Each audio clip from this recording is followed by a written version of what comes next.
Have you ever seen this? How about this?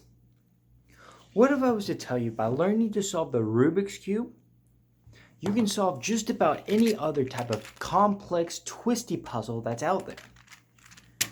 My name's Isaac, and for the last 10 years, I've been a speed cuber. What that means is, since middle school, I've taken up it as a hobby to learn how to solve the Rubik's Cube. And it was a very hard challenge because no one else I knew how to solve the Rubik's Cube. The magic about learning to solve the Rubik's Cube, what I've found over the last decade, is it really improved my quality of living and my work life, my career, and including my educational career. What's very unique about learning to solve the Rubik's Cube is society deems this cube as it was once marketed, the impossible cube. Every time you pull this out, everyone's like, oh, that's impossible, it can't be done. But what I'm here to tell you, if you spend the time and the effort, this can be easily solved with the right mindset, learning a few algorithms, and practicing. Anyone can solve the Rubik's Cube. Now, many people may ask, why should I solve the Rubik's Cube? But the answer is not just why, it's what it can do for you. For me, by learning to solve the Rubik's Cube, it helped my self-motivation to become a self-learner for everything, from school to work to free time items. Something that I want to understand or something I want to learn, it gives you that perseverance, that drive to get something that no one else can do.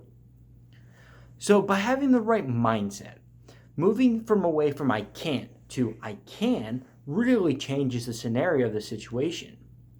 When I started solving the Rubik's Cube, my first time solving it was 45 minutes to get one solve on average. That might seem a lot, but at the time it was such an accomplishment. I'm telling you, it's the best feeling ever. You feel so accomplished with yourself. It always just drives the passion.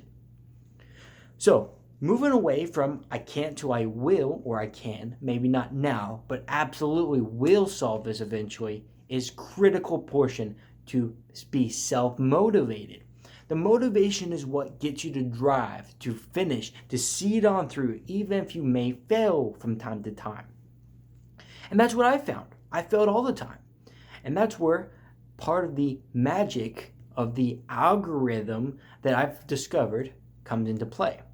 So the first part was the mindset, having the right mindset in order to accomplish a task before you even get there. After you have the mindset saying, I'm going to solve this, you're up for algorithms. Algorithms may sound scary, but they're really straightforward. You use that algorithm every single day. Think about it. Every time you get in your car, turn the key, put it in reverse or even forward, that's an algorithm. An algorithm is just a series of steps in order to perform an action or to get a certain result. In the case of this puzzle, like this is called T-perm. I did a series of rotations to switch two pieces on the puzzle. Now, what people don't understand is an algorithm is very straightforward. But when it comes to the Rubik's Cube and learning it yourself, you have to take it one step at a time. No, you can't just go dive in a swimming pool. You got to learn to swim. So by taking a puzzle or something complex one step at a time with a positive mindset really sets you up for success at the end. Now, to complete the loop, so you get this full cycle that gives you the drive to be self-motivated, to self-learn, so you can keep doing stuff, is performance with practice. Now, performance and practice, you're like, whoa, how can I perform but practice at the same time? Well, that's where the algorithms come in. The algorithm is kind of your practice at home by yourself, in your room, or at home, maybe with some friends. You're doing the series of rotations, you're trying to get your mind into it. You've spent your time, you put the dedication into that item. So now you understand it. Well, now it's time to show off a little bit. See if you can get rewarded for your time, your effort. So one thing that I tell people to do is pick one algorithm, something that they can just do on the cube that moves items. In the case, T-perm, just by doing something super quick, really blows people's minds. Like that. A little bit of practice goes a long way. And then you get the result from your audience, that feedback. They're like, whoa, that was cool, dude. How'd you do it so fast? Can you teach me that? And that's the key. If you're able to learn something like this, self-taught, and then you're able to teach it to someone else or to share it, you're more likely to understand that and obtain that information. This whole process is really what helped me drive myself to become a programmer. Going through school as a computer science major, I was planning to do computer back-end information technology, such as server integrations. Well, what I found out, surprisingly, I had the aptitude to become a programmer.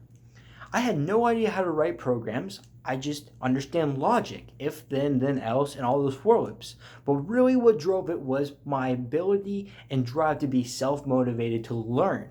And that came from my passion of cubing. From every cube I have, no matter how complex it is, I've always been passionate to learn how to solve it. That passion came into my career. When I showed an aptitude that I wanted to learn and how I apply myself, I put all this on my resume. It goes on my resume that I'm a speed cube solver. And my employer's like, why would you put that on your resume? It's a conversation starter. I'm self-motivated. I self-drive. I'm willing to learn. It's something that employers like to see in employees as someone taking initiative in their work. That's how I got my job as a programmer. I was able to apply my cubing knowledge to the programming world, and within 8 months, I became a programming expert. I'm a junior developer with a web company. It's a great feeling to develop your own stuff and with the logic. Who knows? Anyone can apply it with any other type of series. The best one is, this was once marketed as the impossible cube. It's really not. All it takes is a little bit of effort, a little bit of motivation, and a little bit of studying. Anyone can solve this cube. To take it a step further, I am the 381st person to solve the fourth dimensional Rubik's Cube. A puzzle that is so complex, it really hurts your head. But when you break it down using the same thing, I can do this. Maybe not immediately, but I can do this. Look for a couple algorithms, so study and practice it, and then perform it. You'll be surprised what the outcome puts. 4,000 rotations later, I did get that trophy, that little piece of paper that says you solved it. Thanks for joining me. I hope you guys learned a lot. And again, go and try the impossible cube.